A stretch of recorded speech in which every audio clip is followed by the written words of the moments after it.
നമ്മുടെ പരിശുദ്ധ പിതാവ് ഫ്രാൻസിസ് മാർപ്പാപ്പയുടെ മൃതസംസ്കാര ചടങ്ങുകളിൽ പങ്കെടുക്കുവാനും നമ്മുടെ റോമിലുള്ള മരിയ മേജർ ബസിലിക്കയിൽ മൃതസംസ്കാര ശുശ്രൂഷയിൽ പങ്കെടുക്കുവാനും മാർപ്പാപ്പയ്ക്ക് പൂക്കൾ സമർപ്പിക്കുവാനുമായി 4 രാജ്യങ്ങളിൽ നിന്നുള്ള ഏകദേശം 10 വയസ്സോളം പ്രായം വരുന്ന കുട്ടികളെയാണ് തിരഞ്ഞെടുത്തത്. അതിലൊരു കുട്ടി നമ്മുടെ ഇന്ത്യയിൽ നിന്നുള്ള കേരളത്തിലെ ഒരു മലയാളി കുട്ടിയാണ്. അവരുടെ വീട്ടിലാണ് ഞാനിപ്പോൾ ഉള്ളത്. എൻ്റെ സുഹൃത്തുക്കളാണ്. നിയ എന്നാണ് മോളുടെ പേര്. നിയ മോളുടെ പാരൻസ് എൻ്റെ സുഹൃത്തുക്കളാണ്. അപ്പോൾ ഇവരെ കുറേ വർഷമായിട്ട് എനിക്ക് പരിചയമുള്ളതാണ്. അപ്പം ഞാൻ നിയമോളുടെ വീട്ടിലാണുള്ളത്. അപ്പോൾ നമുക്ക് നിയമോളെ ഒന്ന് പരിചയപ്പെടാം. നിയമോളൊക്കെ ഇങ്ങനെ മാർപ്പാപ്പയ്ക്ക് പൂക്കൾ സമർപ്പിക്കാനായിട്ട് മോളെ തിരഞ്ഞെടുത്തു എന്ന് പറഞ്ഞപ്പോൾ മോൾക്ക് എന്താ തോന്നിയത്? എനിക്ക് സന്തോഷമായി തോന്നി. കാരണം ഇത് ഫസ്റ്റ് മൊമെന്റ് ആണ് ഞാൻ മാർപ്പാപ്പയുടെ അടുത്ത് പോവാണത്. ഓക്കെ, നല്ല. മോള് മാർപ്പാപ്പേനെ ഇഷ്ടമായിരുന്നോ? മാർപ്പാപ്പേനെ ഒരു പ്രാവശ്യങ്ങൾ കണ്ടിട്ടുണ്ടോ നേരിട്ട്? ഇല്ല, കണ്ടിട്ടില്ല. ഈ പ്രാവശ്യം മാത്രം കണ്ടിട്ടുള്ളൂ. കാരണം ഒരു പ്രാവശ്യം ക്രിസ്മസിന് പോയപ്പോ കാണാൻ പറ്റിയിട്ടില്ല. കാണണമെന്ന് നല്ല ആഗ്രഹം ഉണ്ടായിരുന്നു അല്ലേ? നിർഭാഗ്യവശാൽ അങ്ങനെ കാണാൻ പറ്റിയില്ല. എന്നാലും മോക്ക് ആർക്കും കിട്ടാത്തൊരു ഭാഗ്യം മോക്ക് കിട്ടിയല്ലോ. മാർപ്പാപ്പയുടെ അവസാന സമയത്ത് സംസ്കാര ചടങ്ങുകളിൽ പൂക്കൾ സമർപ്പിക്കാൻ ഒരു ഭാഗ്യം കിട്ടാന്ന് പറഞ്ഞാൽ വലിയൊരു കാര്യമാണ്. അപ്പൊ മാർപ്പാപ്പയ്ക്ക് വേണ്ടി പ്രാർത്ഥിച്ചോ? പ്രാർത്ഥിച്ചു. മാർപ്പാപ്പയോടും പ്രാർത്ഥിച്ചോ? മാർപ്പാപ്പയുടെ മധ്യസ്ഥം ഞങ്ങളെ അനുഗ്രഹിക്കണം അങ്ങനെയൊക്കെ പറഞ്ഞ് പ്രാർത്ഥിച്ചോ? മോള് ഇവിടെ ഇറ്റാലിയൻ സ്കൂളിലാണ് പഠിക്കുന്നത്, അതെ ഇംഗ്ലീഷ് മീഡിയം സ്കൂളിലാണ് പഠിക്കുന്നത്? ഇറ്റാലിയൻ സ്കൂളിലാണ് പഠിക്കുന്നത്. പക്ഷെ മോള് നന്നായിട്ട് മലയാളം സംസാരിക്കുന്നുണ്ടല്ലോ. വീട്ടില് അപ്പയമ്മയൊക്കെ മലയാളമാണോ സംസാരിക്കുന്നത് വീട്ടില്? അതാണ്. അപ്പൊ മോള് നന്നായിട്ട് മലയാളം സംസാരിക്കുന്നുണ്ട്. നമ്മളിപ്പോ നിയമോളെ പരിചയപ്പെട്ടു. ഇനി നിയമോളുടെ പാരൻസ് ഇവിടെ ഉണ്ട്. നമ്മൾ അവരെയും കൂടി നമുക്ക് പരിചയപ്പെടാം. പറയൂ, പേര് പറയൂ. എൻ്റെ പേര് കരിപ്പേരി ഫ്രാൻസിസ് ഫനീഷ്. ഞാൻ നാട്ടില് ഇരിഞ്ഞാലക്കുട രൂപത പറപ്പൂക്കര ഇടവക പറപ്പൂക്കര ഇടവകയിലുള്ള ഒരു മുളങ്ങ് എന്നൊരു സ്ഥലത്തു നിന്നാണ് ഞാൻ വരുന്നത്. ഞാൻ ജനിച്ചു വളർന്നതൊക്കെ ബോംബെയിലാണ്. പക്ഷെ നന്നായിട്ട് മലയാളം സംസാരിക്കുന്നുണ്ട്. മോളും നന്നായിട്ട് സംസാരിക്കുന്നുണ്ട്. ട്രൈ ചെയ്യുന്നുണ്ട്. കഞ്ചൻ മലയാളം പറയാം. ആദ്യം പറയില്ലായിരുന്നു. പിന്നെ അത് കഴിഞ്ഞതിന് ശേഷം, ഞങ്ങളുടെ മാരേജ് കഴിഞ്ഞതിന് ശേഷം അങ്ങനെ പഠിച്ചതാണ്.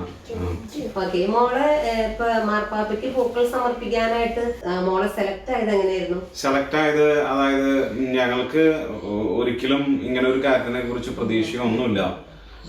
ഞാൻ നമ്മളുടെ പ്രക്കൂറയിൽ ഒരു ആവശ്യത്തിന് വേണ്ടിയിട്ട് ഞാൻ പോയിട്ടുണ്ടായിരുന്നു. ആ പറയുന്ന ഒരു മൊമെന്റിൽ അതിനൊരു ഏകദേശം എനിക്ക് തോന്നുന്നു 5-10 മിനിറ്റുകൾക്ക് മുമ്പ് നമ്മളുടെ കർദിനാൾ ജോർജ് പൂക്കാടൻ നമ്മളുടെ സ്റ്റീഫൻ പിതാവിനെയും അതുപോലെ തന്നെ ബാബുച്ചൻ നമ്മളുടെ വികാരിയായിട്ടുള്ള ബസിലിക്ക സാന്താ അനസ്താസ്യയുടെ വികാരിയായിട്ടുള്ള ബാബുച്ചിനെ വിളിച്ച് ഇങ്ങനൊരു ആവശ്യം പറഞ്ഞിട്ടുണ്ടായിരുന്നു. അതായത് 4 രാജ്യങ്ങളിൽ നിന്നുള്ള കുട്ടികളാണ്. അതിനകത്ത് ഒരു കുട്ടി നമ്മളുടെ ഇന്ത്യക്കാരി ആയിരിക്കണം. അപ്പൊ 10 വയസ്സ് പ്രായമുള്ള ഇറ്റാലിയൻ സംസാരിക്കുന്ന അതുപോലെ തന്നെ നമ്മളുടെ ഇന്ത്യ എന്നുള്ളൊരു കുട്ടിയായിരിക്കണം എന്ന് പറഞ്ഞിട്ടുണ്ടായിരുന്നു. അപ്പം ഞാനത് എന്തോ ഒരു നിമിത്തം പോലെ ഞാൻ ആ ഒരു സമയത്ത് അവിടെ എത്തുകയും, അപ്പം എന്നെ അച്ഛന്മാർക്ക് അറിയാം, എൻ്റെ ഫാമിലീനെയും അവർക്കറിയാം. അപ്പം കൊച്ചിനെ കുറിച്ച് അറിയാം. അപ്പം അവിടെ ചെന്ന സമയത്ത് എൻ്റെ അടുത്ത് ചോദിച്ചു, അതായത് നീക്ക് എത്ര വയസ്സായി? അപ്പം ഞാൻ പറഞ്ഞു 10 വയസ്സാവും. അപ്പോൾ പറഞ്ഞു ഓക്കെ, അപ്പം നമുക്ക് ആളെ കിട്ടിയിട്ടുണ്ട് എന്ന് പറഞ്ഞിട്ട് ആ ഒരു മൊമെന്റിലാണ് അങ്ങനെ കൺഫേംഡ് ആവുന്നത്. അങ്ങനെ കൊച്ചിനെ സെലക്ട് എന്ന് പറഞ്ഞപ്പോ എന്താ തോന്നിയത്? ഞാനത് സത്യം പറയുകയാണെങ്കിൽ ആദ്യം പറഞ്ഞ ഞാനത് ഇത് എന്താ പറയാ ഒരിക്കലും വിശ്വസിച്ചില്ല. കാരണം നമുക്കത് നടക്കോ ഇല്ലേ എന്നുള്ളതൊന്നും അറിയില്ലല്ലോ.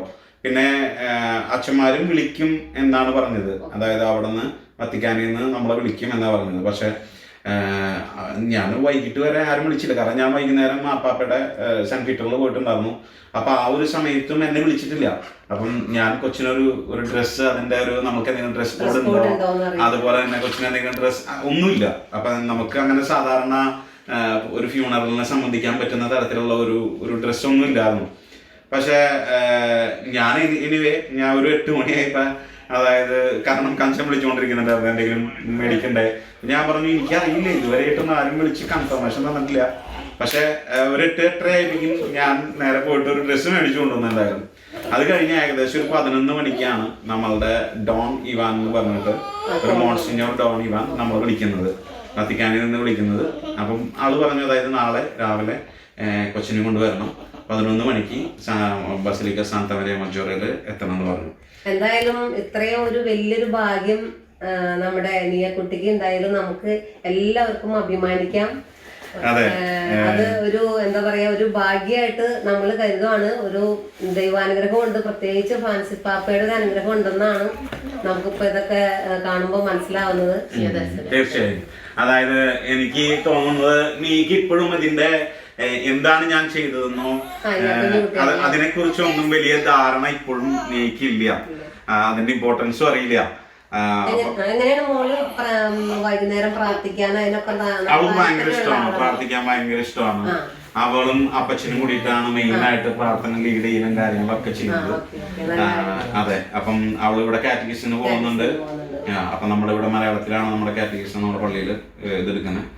അവൾക്ക് പ്രാർത്ഥനകളൊക്കെ അത്യാവശ്യം അറിയാം. പിന്നെ അപ്പച്ചന്റെ ഫുള്ള് ടൈം അപ്പച്ചൻ ഇവളുടെ കൂട്ടത്തില് പ്രാർത്ഥിക്കാനും പ്രാർത്ഥനകൾ പഠിപ്പിക്കാനും ഒക്കെ അപ്പച്ചൻ പുറകിലിരിക്കും. അപ്പൊ അതിന്റെ എല്ലാം കൂടി ഒരു ദൈവത്തിന്റെ ഒരു പ്രത്യേക അനുഗ്രഹം ആയിരിക്കാം നിയമോൾക്കും നിങ്ങളുടെ കുടുംബത്തിനും കിട്ടിയത്. നമുക്ക് മലയാളികൾക്ക് എല്ലാവർക്കും അഭിമാനിക്കാവുന്ന ഒരു സൗഭാഗ്യം കിട്ടിയതിൽ നമ്മൾ ദൈവത്തോട് നന്ദി പറയുന്നു. നമ്മുടെ ഫ്രാൻസിസ് പാപ്പ ഇന്ത്യയെ ഒത്തിരി സ്നേഹിച്ചിരുന്നു. എങ്കിലും ഇപ്പോൾ ലാസ്റ്റ് നിമിഷത്തിൽ മാർപ്പാപ്പയ്ക്ക് പൂക്കൾ സമർപ്പിക്കാനായിട്ട് മാർപ്പാപ്പയുടെ ഭൗതിക ശരീരത്തോട് നമുക്ക് ഒരു ആദരവ് കാണിക്കുവാനും മാർപ്പാപ്പയുടെ ഒരു അനുഗ്രഹം തേടുവാനുമായിട്ട് ഇങ്ങനെ നിയമോൾക്ക് ഇങ്ങനെ ഒരു മലയാളി നമ്മുടെ ഒരു കുട്ടിക്ക് ഒരു കിട്ടിയതിൽ നമ്മൾ ദൈവത്തോട് പ്രത്യേകം നന്ദി പറയുന്നു. മാർപ്പാപ്പയുടെ മധ്യസ്ഥവും നമുക്ക് യാചിക്കാം. എന്നും മാർപ്പാപ്പയുടെ ഒരു അനുഗ്രഹം നമുക്ക് എല്ലാവർക്കും ഉണ്ടാവുമെന്ന് പ്രതീക്ഷിക്കാം. നമ്മുടെ കൂടെ കൂടിയ പ്രണീഷും കഞ്ചൻ ഫാമിലിക്ക് നിയമോൾക്കും നിയമോളുടെ അനിയത്തി കുട്ടിക്കും ഒത്തിരി നന്ദി.